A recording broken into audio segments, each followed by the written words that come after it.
लोगोफोर बे भिडिअ'आव आं नोंथांमोननो फोरमायनो आखायाव लादों जे मेट्रिक आनजादाव फैनाय 2001 निफ्राय दिनैसिम फैनाय अर्थात 2019 मायथाइसिम फैनाय जानाखि इंलिश ग्रामारनि भइस एन्ड सेक्सन बे भइस एन्ड सेक्सननि गासिबो प्रब्लेमखौ आं सल्भ खालामना होनो नोंथांमोननियाव आवगायबोदों। बेनिखायनो दिनैनि भिडिअ'आव आं सानो जोबोद गाहाम जागोन बादि मोनदों आरो नोंथांमोनहा बे भिडिअ'खौ नायनानै गोजोननाय मोनगोन आरो जायफोर बिथांमोनहा केन्डिडेट दङ मेट्रिक केन्डिडेट दङ बिथांमोननो फोरमायनानै होनो हागोन बेखौ आं आसा खालामदों। बेनिखायनो भिडिअ'खौ आङो जोबजासे नायजालांनो लुबैयो। नोंथांमोनखौ जोबजासे नायलां, जोबजासे नायबासो बुजिलांनो मोनजोबगोन। गासिबो मोनफ्रोम इयारनिखौनो आं बाहाय सल्भ खालामनानै होनाय जादों, फोरमायनायबो जादों, बुजायनायबो जादों। बेनिखायनो नोंथांमोना नायना लाबानो जाबाय आरो फोरमायनानै होबानो जाबाय।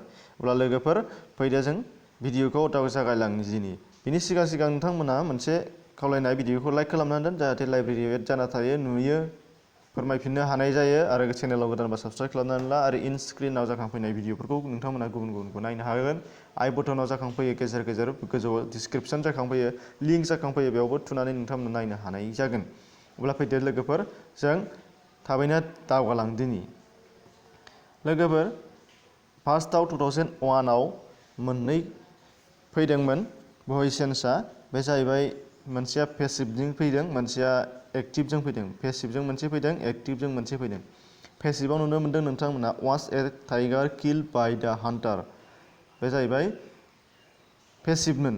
दाना बेखौ जों एक्टिभआव लाबोफिननांगौ। अब्ला बेयाव नोंथांमोना नुनो मोनदों was a tiger killed by the Hunter होनदों। पेसिभबाबो बियो माबे इन्टारगेटिभ एबा सोंनायाव दंबावो, बेखौबो आरो जों खेल खालामबावनांगोन। बिनि थाखायनो नोंथांमोना बेखौ बानायनायाव गोसो होनांगोन दि ओरैनोथ' सोंनाय नङामोनब्ला, इन्टारगेटिभ नङामोनब्ला मा जागौमोन?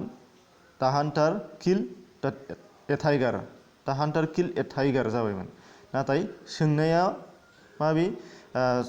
बाथ्राया जाहैबाय सोंनायाव दं नालाय, बेनिखायनो मा जानांगोन? सिगाङाव सोंनाय दिन्थिग्रा बि भार्बखौ बजायनांगोन जोङो। बेनिखायनो मा जाबाय? किल्डआ जाहैबाय फार्स्ट टेन्स नालाय, किल्डआ फार्स्ट टेन्स नालाय, बेनिखायनो मा जागोन? डिड जाफैगोन। ओंखायनो डिड द हान्टार किल्ड ए टाइगार जागोन। आरो जों बावनो नाङा कुइसन मार्क दङ, कुइसन मार्क होआबा जानाय नङा, कुइसन मार्क होनांगोन। दा बे थांबाय। नेक्स्टआव दङमोन जोंनि एक्टिभआव दङ बेयो दे say that he is a saint. Active present indefinite टेन्सनि जानानै दङ, बेखौ जोङो नायनांगोन। बेनिफ्राय नायदो, अब्ला बे मा जागोन? दे से होननानै बुंदों नालाय, दे से जायोब्ला जेब्लाबो इट इज जाफैगोन ओरैजाय सेन्टनिया।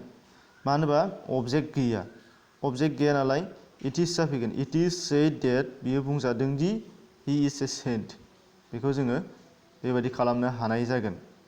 अब्ला लोगोफोर 2001 निया आं आसा खालामो थांबाय। दानिया नेक्स्टआव 2002 ला लोगोफोर मोनसे खोथाखौ गोसोआव ला, 2001 निफ्राय आङो 2019 सिम होदों। बेखिनि बेलायावनो बबेबा मोनसे कुइसनानो खेबथाम बोसोर अर्थात मोनथाम बोसोरावहाम रिपिट जाबोबाय थादों। बेखौ एसे खेल खालाम। ओंखायनो कुइसन सिगांनि प्रिभियास कुइसनफोरखौ नायनायनि गोनांथि दङ। मोनसे कुइसनानो जाखांबोबाय थायो। जों दासो लालांदोंमोन द हान्टार किल्ड ए टाइगार, बेनो रिपिट जादों खननै खनथाम आरो नैबायबो जा दङ बेबो रिपिट जाबोबाय थादों। नोंथांमोना नुनो मोनगोन आरो। ओंखायनो सिगांनि कुइसनफोरखौ नायनांगौ। हायोब्ला 2001 नि सिगांनिखौबो नायबाव, होमबाना कमन गोग्लैसिनबावगोन। दा बाहाय गोलावद्राय जायो, बेखायनो बेखौ फोरमायनाय जादों। दानिया नेक्स्टआव फैदों 2002 आव एक्टिभ मोनसे फैदों, पेसिभ मोनसे फैदों।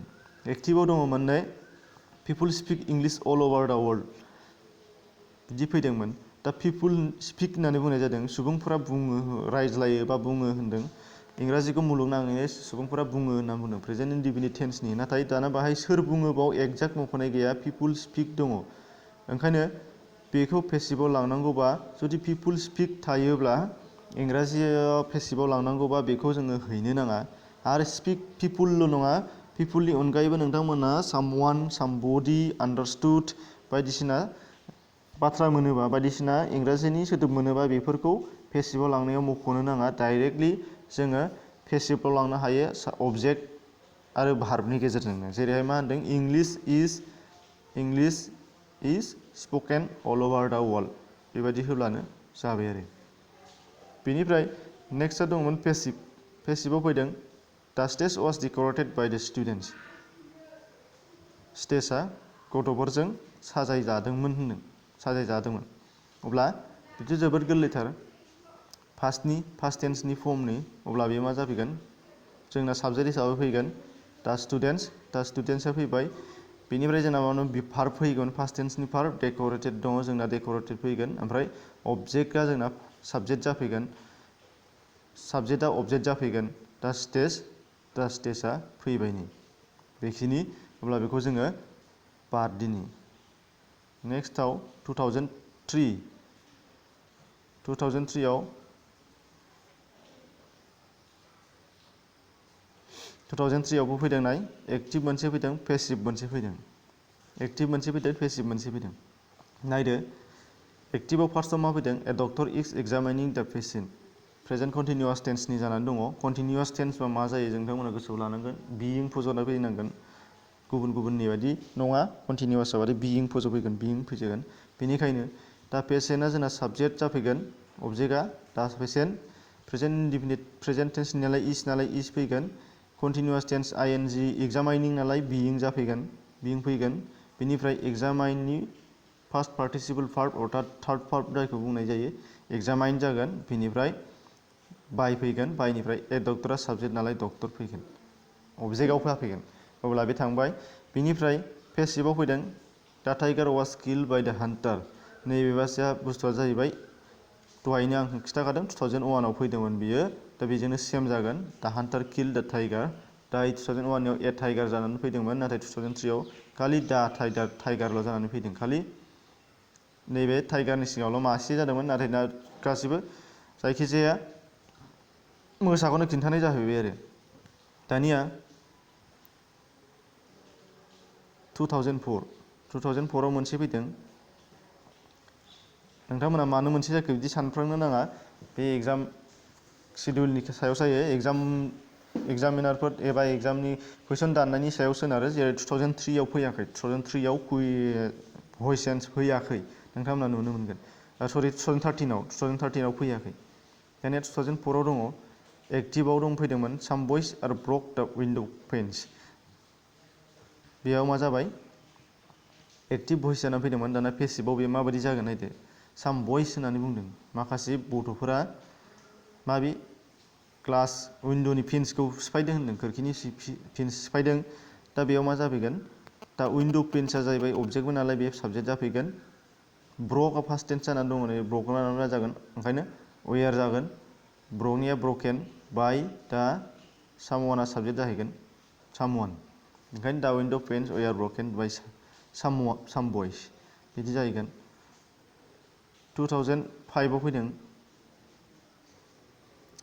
एक्टिभ मोनसे पेसिभ मोनसे एक्टिभआनो मोननैबो फैदों 2005आव दा टिचार इज कारेक्टिं आवार कपिस प्रेजेन्ट कन्टिनिउआस टेन्सनि दहायनिजों एखेयानो जाफैयो गोरलैथार अब्ला मा जाहैगोन आवार कपिसआ जाहैबाय साबजेक्ट जाफैगोन अबजेक्टआ आवार कपिस होननानै बुंदों बाहाय नायदो थार्ड पार्सन प्लुरेल नाम्बार जानानै दङ इएस जानानै दङ प्लुरेलाव दङ ओंखायनो मा जाबाय बिनि भार्बआ मा जागोन आर जाफैगोन इस जानाय नंला आर जाफैनोसै बेखौ खेल खालामनांगोन बेनिफ्राय मा जागोन कन्टिनिउआस नालाय बिइं कारेक्टनि थार्ड पार्ट कारेक्टेड बाय दा टिचारा साबजेक्ट नालाय अबजेक्ट जाहैगोन दा टिचार बेबायदि दानिया गुबुन मोनसेया जाहैबाय माइ बुक हेज बिन स्टलेन दानिया बेखौ नायदो पारफेक्ट टेन्सनि माइ बुक हेज बिन स्टलेन होनदों दानिया सोरनो हरदों सोरनो फानहरदों बे गैया ओंखायनो मा जाबाय मिथिया नालाय बेयाव बेबायदि सोदोबब्ला मा जायो सामवान जाफैगोन आरोखि सामवान होफैगोन सामवान हेज सोरबाया लांदों नालाय सोरबाया माबादों नालाय बिजाबखौ बेनिखायनो मा जाबाय सामवान हेज स्टलेन माइ बुक बेबायदि जागोन बेनिफ्राय 2006आव नाय 2006आव फैदों एक्टिभ आरो एक्टिभ मोननैबो फैदों एक्टिभ मोननै बाहाय दङ our teacher buys books every month present indefinite टेन्सनि जाहैलायबाय होनबा मा जाबाय बुक्सआ जाहैबाय माबे अबजेक्ट नैबे जाहैबाय एक्सट्रा वार्डसो बेनिखायनो बे थागोन बुक्सआल' अबजेक्टखौ लाबोनांगोन बुक्स होननानै दानिया मा जाबाय बेबो थार्ड पार्सन प्लुरेल नाम्बार जानानै दङ नै आनो बांसानद्राय जाना दङ एस दङ बेनिखायनो मा जागोन आर जागोन ओमफ्राय बायनि थार्ड पार्ट बोथ बेनिफ्राय बाय आवार टिचारा जाहैबाय साबजेक्टमोन नालाय अबजेक्ट जाफैबाय आवार टिचार ओमफ्राय बे नैबे एभ्रि मान्थ एक्सट्रा वार्डआ बे एक्सट्रा वार्ड फैगोन आरोखि एभ्रि मान्थ अब्ला बे थांबाय दानिया नैबे मोनसेया फैबाय I do not know his address नेगेटिभनि बियो नेगेटिभ सेन्टेन्स जाना फैदों दानिया बे मा जागोन नैबे हिज एड्रेसा जाहैबाय बेयाव अबजेक्ट जानानै दङ बेनिखायनो बे साबजेक्ट जाफैगोन हिज एड्रेस प्रेजेन्ट टेन्सनि नै डु नट होदों प्रेजेन्ट टेन्स डुआ जाहैबाय प्रेजेन्ट टेन्सनि नालाय ओंखायनो मा जागोन इज जाफैसिगोन नैबे हिज एड्रेसा जाहैबाय माबे थार्ड पार्सन नालाय इज जाफैबाय ओमफ्राय नेगेटिभनि नालाय नटआ फैबाय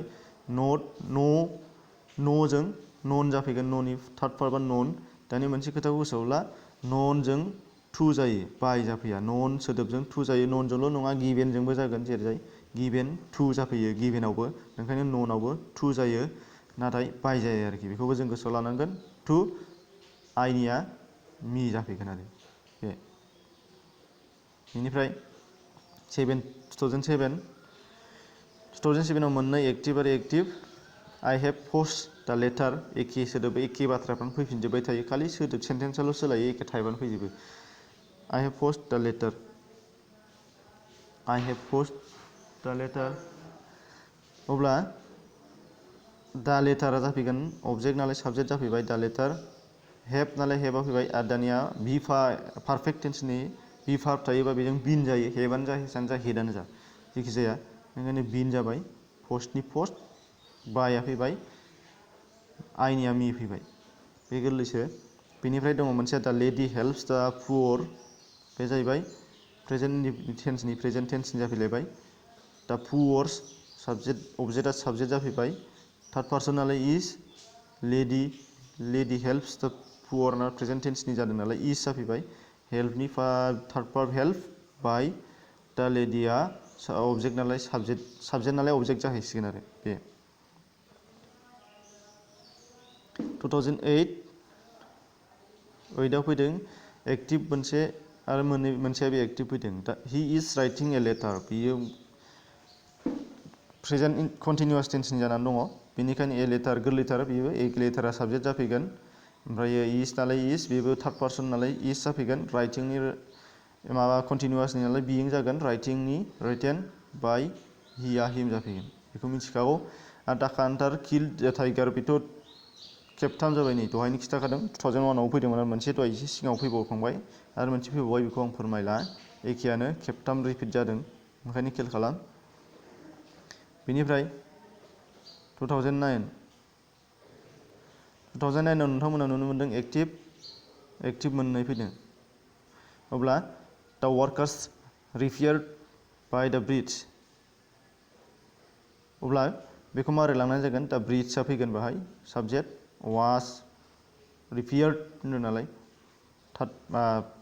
फार्स्ट टेन्सनि वास जागोन आरो रिपेयार्डआ फैफिनगोन बाय द वार्कार्सफोरजों बे वार्कार्सआ साबजेक्टआ अबजेक्ट जाहैगोन बेखौ गोसोआव ला बेनिफ्राय मोनसेया फैदों I have bought a few books बे जाहैबाय पारफेक्ट टेन्सनि फैबाय I have bought ओंखायनो मा जाबाय a few booksआ जाहैबाय साबजेक्टआ जाफैगोन हेभजों बिन जागोन पारफेक्ट नालाय बेखौ गोसोआव लादो बौदा बौ फैफिनबाय बौदा ओमफ्राय बाय आइनिया मि जाफैबाय बे बेनिफ्राय 2010आव दङ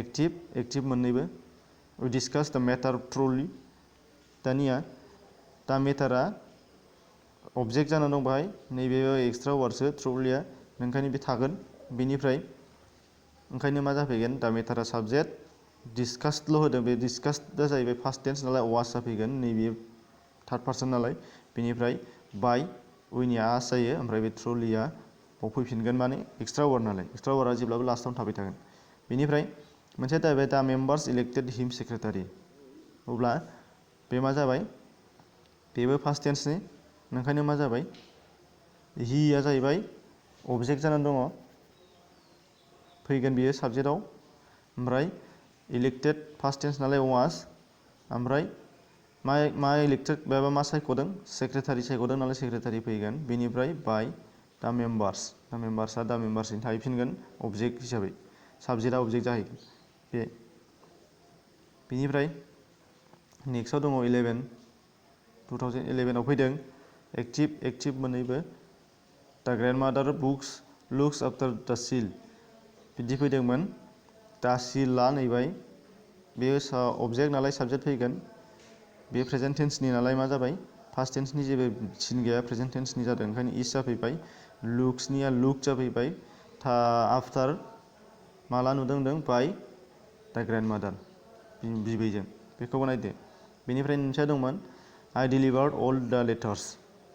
बेबो जाहैबाय प्रेजेन्ट टेन्स पास्ट टेन्सनि डिलिभार्ड दङ नैबे ओंखायनो मा जागोन अल द लेटार्सआ साबजेक्ट जाफैगोन अबजेक्टआ।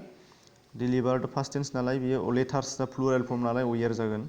बिनिफ्राय डिलिभार्डनि थार्ड पार्टआ फैगोन बाय आइ एम मी जाफैगोन।